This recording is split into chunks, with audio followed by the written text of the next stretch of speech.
The joy of Dustin is that he's got B-roll on all of us. So much incriminating evidence. The first hurdle is this is not your enemy. And then the second is, okay, now how do I work with this? And if she doesn't feel settled and peaceful with a yes by the end of 10, then she says, I need time. This is Pod Strangely Warmed, a place where we tell the good Methodist story, where we have conversations that invite followers of Jesus to seek after that loving, just, and free world that God imagines for us all, and have a little fun along the way. Hey, Pod Strangely Warm family, we're back this week with a special edition episode. One of our hopes as we try to tell the good Methodist story is that the conversations that happen around this table spark additional conversations. Sometimes those additional conversations happen here in the studio. And if we quote Dustin on this, those conversations are sometimes better. So today, as a special edition episode of the podcast, we've brought you those conversations, outtakes that come after we've called cut, but continue a conversation around the good Methodist story in our midst. We hope you enjoy. Thank you, guys. Hey, thank you. you. Thank you. It's a privilege. It was a fun conversation. And I loved that image of, both the kids and the crocheted parts. It's so cool. Yeah. That was so awesome. That's just going to mini ripples. Yes. I hope so. And then just, because we've all got in our churches the identified kind of partisans, right? Like the stalwarts. And that's probably more, for everybody who saw that. That's a more powerful witness than you could wrap 5 minutes of words around, right? Yeah. Within your church. Definitely. Yeah. Mm-hmm. And I know we have one family that's just very politically divided. Oof. And the patriarch died last year, which caused even more divide. But they, even before this, they were able to find healing.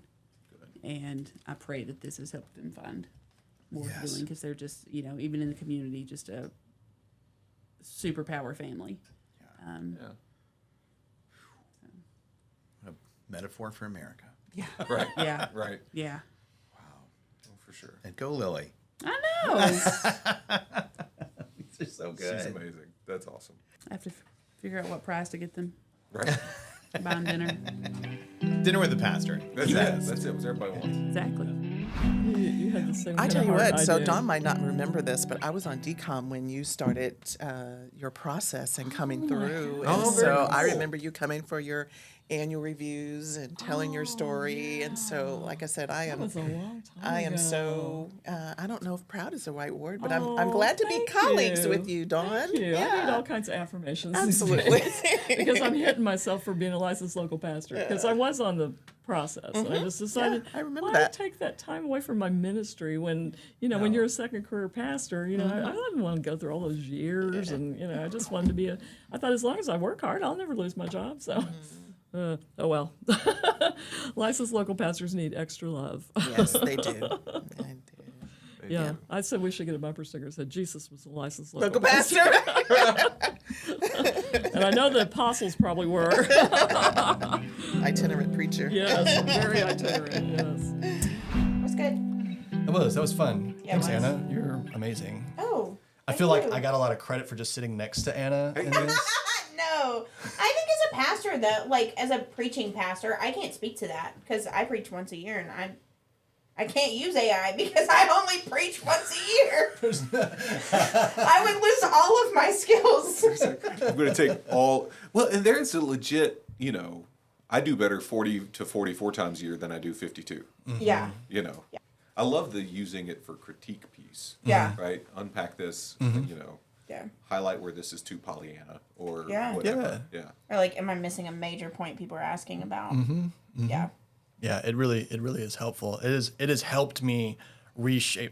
Literally has helped me reshape some sections of my sermon because I thought that's a really good question, and I know there are people in my congregation asking That that are question. asking that. But I've gotten so in the weeds of connecting the points right Well, and that's making this beautiful the poetic. theology is so cool, and then it's Right. oh no, Right. they care about. I worked really hard on this story, this anecdote, or Yeah. whatever. AI's helped me craft this beautiful one-liner. Blah blah blah blah blah, and then wow, it's done. And Yeah. then but then AI goes, yeah, but what about? I'm like, oh shoot, that's a great question. So it's like the first service where you learned that, oh, this is only cool to me. Yeah. But nobody I gotta else edit laughed at that for joke. 11 Nobody o'clock, else right? thinks this is Nobody else funny, cares about this. right. Or it thinks Yeah. it's funny, or it thinks it's interesting. Right. Right. Right. Like, you know, there are so many times where I'm like, that's Yeah, the coolest you were ready to nugget in drop the this mic, thing. but it was Yeah. crickets out It's there, like, and you're like, ooh, okay, yeah, where? rethink this. Here's a picture of a cow and a king in sackcloth and ashes. LOL.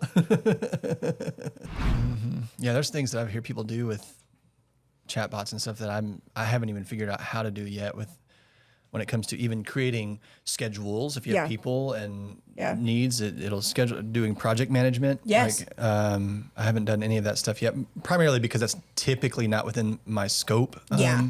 So I haven't really had occasion to dabble with that, but all that stuff just fascinates me, and I wish I had known more of that when I was a solo pastor. Yeah. But yeah, even now, just it's incredible. It's incredible. Holly came back from that conference like she was already learning and listening to podcasts and stuff, but coming back from that, just feeling like she had some real. That really is the key. The first hurdle is this is not your enemy, right? Right. Right. And then the second is, okay, now how do I work with this? And Yes. those just a couple of practical prompts help you then start thinking creatively about how to engage Yeah. with it. And then just talking with other people that use it and use it well, been using it and learning what they do, how they prompt things. It really is incredible. It does the work that I know in Hutto we could not afford to pay Right. anybody to do. Right. Even if we could find somebody who was as gifted as that. There's no way. Yeah, we just couldn't afford Yeah. anybody, and Yeah. so we were trying to keep the lights on, Yeah. Yeah. Literally. and to pay $200 a year to have Pulpit AI really help us out creating content for our Sunday school classes and small groups and Yeah. social media. Well, then it also what we didn't talk about is if you use it that way, you can also really get the church on board and direct Alignment. kind of alignment of the congregation when you have a series that you're really passionate about. Yeah, instead of you preaching this thing and then And everybody they're going to doing the other teaching, right. Adam Hamilton thing, and it's like, well, that's Probably. good stuff, but it's like, It's I'm visioning, especially for you elders, you're visioning for where the church is going and where you want spiritual development to go. And it's well, if you can use resources from the work you're putting in, why wouldn't you? Mm-hmm. Yeah. Absolutely. It's good stuff. I was talking to Scott Luganbill at Yeah, Richardson, at Richardson. the other day, and because Clayton records the Their schedule's insane. It is. Yeah. It is. They don't live stream worship. They produce a separate Yeah. thing. And so he records that sermon Thursdays. Yeah. And Scott is in charge of giving curriculum to Sunday school classes Mm-hmm. for Sunday morning on a sermon that Clayton will preach that Sunday. Yes. But, and so he takes that. But he only has Thursday to turn it around. Yeah. Yeah. so what do they do for guest preachers? Well, they all. not I sure. mean, Clayton's the main preacher in traditional, but then Allison Jean is the main preacher in modern. So whoever's guest preaching has to be able to preach on Thursday. Because Okay. that was the issue we ran into in Hutto, is that we didn't live stream our services. We didn't have the internet was not good enough. We didn't have the bandwidth that's to actually awful. do it, and so Yeah. and our sanctuary from whatever live stream we had some really good equipment, but it is the live stream really actually underplays the warmth and the beauty of the room. It actually works against us. Okay. And so we erred on the side of just pre-recording the sermon and that being our online presence and not having the choir and all that kind of stuff. But I would record on Friday mornings, the sermon. And that was the big issue we ran into was if we had guest preachers coming in, how do we keep up with this schedule? Now, granted, at our small church, it wasn't that big a deal because But it's still not easy. it's still not easy. Yeah. So our small church, it meant that we just put out a note that week that the sermon would be releasing Sunday, and we would record it live in the room, and then edit it and then upload it later. Because ours, we didn't have a big following. It was primarily pastoral care folks Yeah. that couldn't Yeah. make it into the Yeah. church, and Yeah. so we would just alert them that it wasn't going to happen. But that was as we grew as a church, that was one of the things that I was like, how do we keep up this schedule that works for us when we have guest preachers? Similarly, at Hearst, we have translators that do French and Spanish live in the room. Cool. And that means that your sermon manuscript has to be turned in. Yes. They prefer before the weekend. Some of our guest preachers, it's like Saturday evening. Yeah. But as long as it's not midnight. But even then, it's like if you have a guest preacher, it's like, hey, by the way, if this is not your rhythm already, Like you really need to know have your this. sermon done, Yeah. manuscripted. If you're not a manuscript, it's got to be manuscripted, Yeah. and it's got to be in really by Friday afternoon. Yeah. And so that was already a habit of mine, thankfully. But For other people, it's hard though. Yeah, Like so- when they're Yeah, I am not a in. we've talked about. I Are you not? I am not a manuscripter. I am a. We're going to start here. We're going to go here. We're going to go here. Yeah. We're going to go here. And he's a lily patter. That's funny. Because like there's a level of like crowd work yeah. piece to that for me. Yeah. That is flexible based on the feedback we're given. I do a lot of You're like really feeling the vibe of yeah, congregation. and so know generally what I want to say and how we want to Yeah. say it. But that was a COVID conviction for me. Yeah. Being out of the like. For me, I could spend a whole lot of time getting perfect in what I want to say, Yeah. or make sure Or you can be engaging in. that makes sure yeah. the community knows what we're hoping to take away. Yeah. Right. Yeah, And for me to manuscript and then, because I'm a no notes preacher, Yeah. to manuscript and then go no notes is like I get so focused on did I get every word That's right? what's hard is like And you so I have to be can't. either or. Right. Right. I think so too. Yeah. Because I can't. Yeah. Because if not, like I preached no notes at my last church when I would preach, and I don't even know how I did it. Because at First Dallas, like the pulpit's a whole thing, but it's like this like really intimidating spot.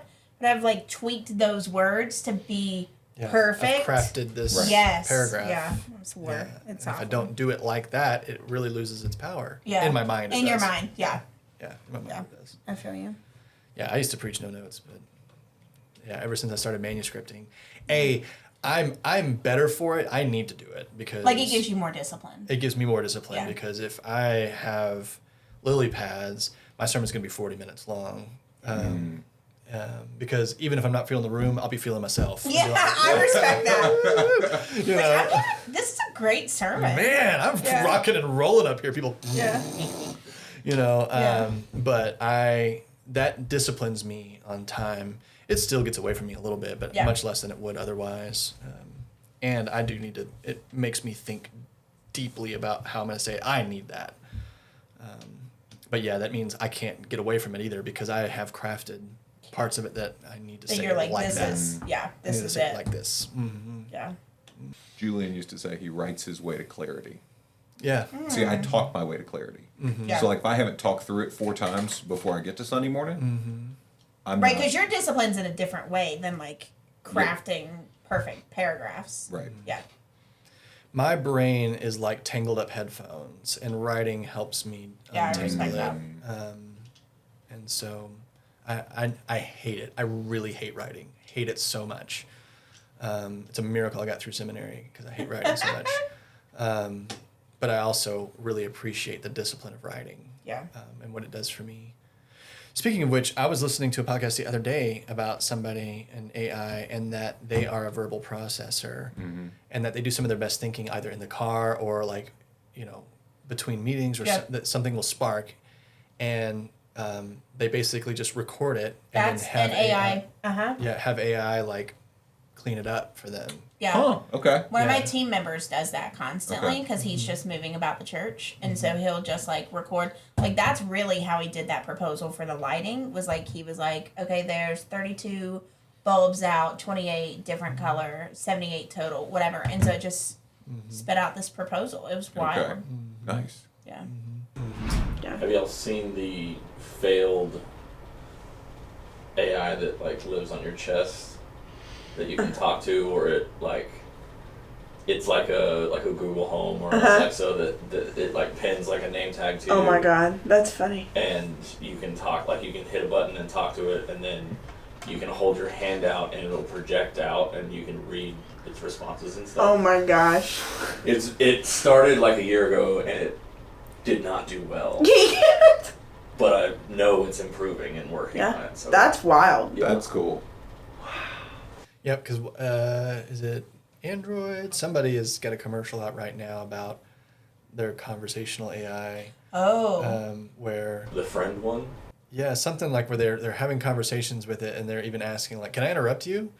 And it says yes, and it's like good, and then explain to me this mystery of the universe, but in haiku, like in whatever, and Right. yeah, so it's like this conversational chatbot built into the phone. Yeah. I saw one that was a necklace, and it's just called your best friend or something like that, and it goes with you everywhere. And then Inseparable. if it wants to talk to you, then it sends you a text on your phone, and you read it. And then Oh, if it initiates conversation. That's like it'll too be like, much how's for me. your burrito that you're eating right now? Or like you're playing video How games, cheesy. and it's like you really suck at I this need game. to program in some compliments. Like, you smell really great today. Like, Right. Thanks. Yeah. Thanks, best friend. Yeah, for real. Oh, that's good. Great shoe choice today. Thanks, best friend. I don't have eyes to see. I'm just basing that based on the fact that I heard you order a burrito. But Yeah, your yeah. shoes. Sounds good. Hey, friend, I'm wearing good shoes today. Yeah. Bring that up later. Take these shoes.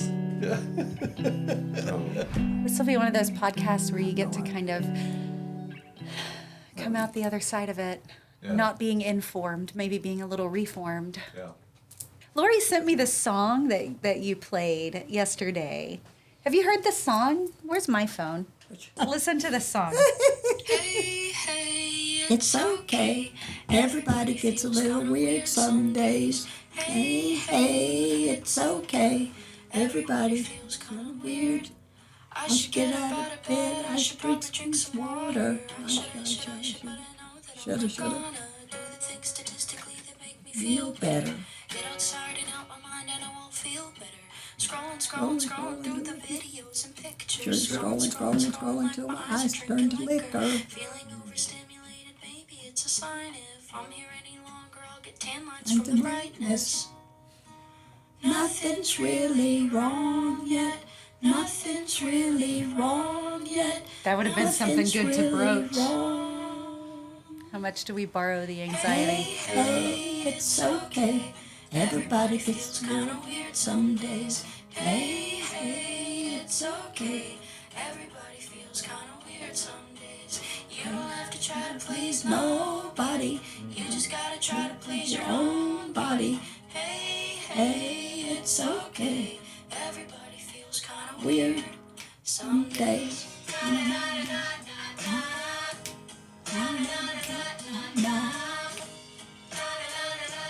How old is the It'll song? get stuck in your head. I don't know if something came up, and when I walked in There we go. class last night, and I just started singing that. Yeah.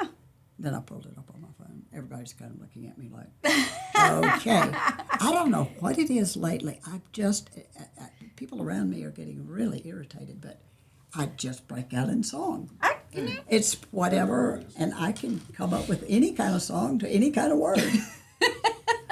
Yeah, it works. It's just become, but there was something about the scrolling or and I came out with that, scrolling until my eyes turned to liquor. Mm-hmm. And they said, what in the world? And I said, oh, let me play you my song. It's a song. It's a song. It's okay. I love it. Well, you talked about your counting to 10, and I was thinking, I think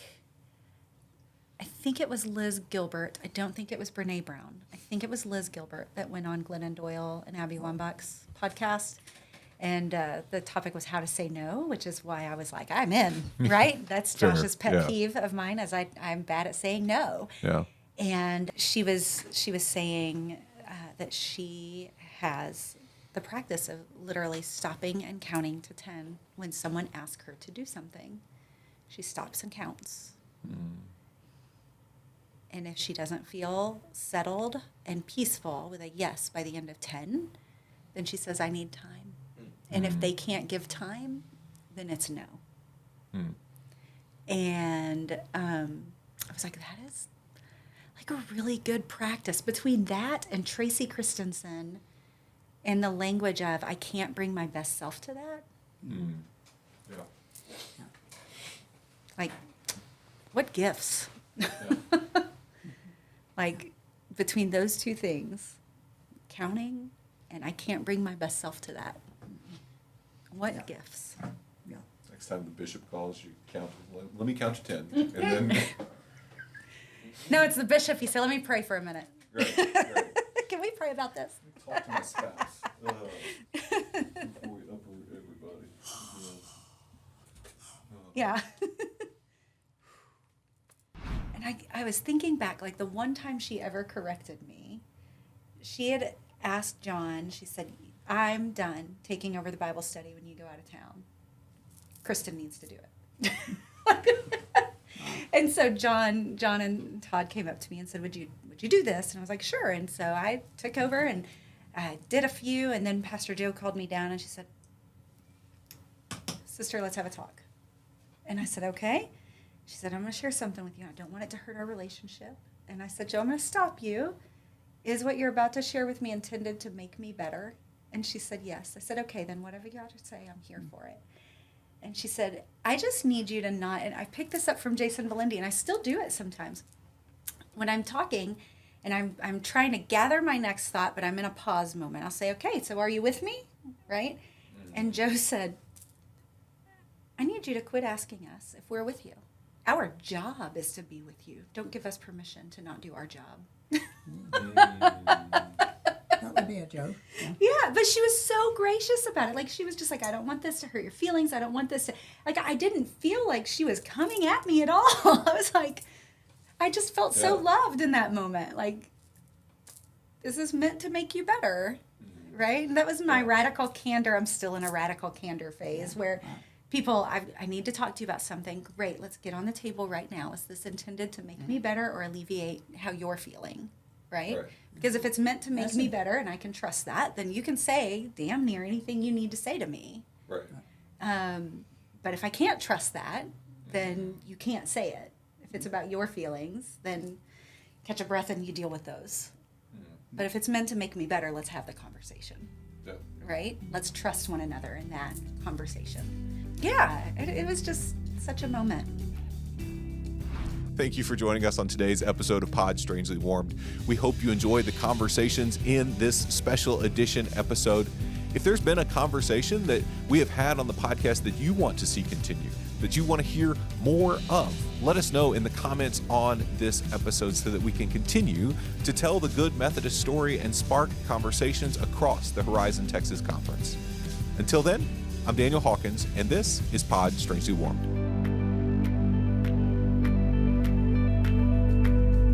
This has been Pod Strangely Warmed. If you enjoyed our conversation today, know that you can find us anywhere you find podcasts. On Spotify, Apple Podcast, YouTube, any and all the places, we are there. So if you want to continue the good United Methodist conversation that you've been a part of today, find us, like us, rate us, review us, and share with a friend so that the good news that is happening right here in our own midst can amplify even more. You've got enough to sink me, so I'm just going to trust you with it.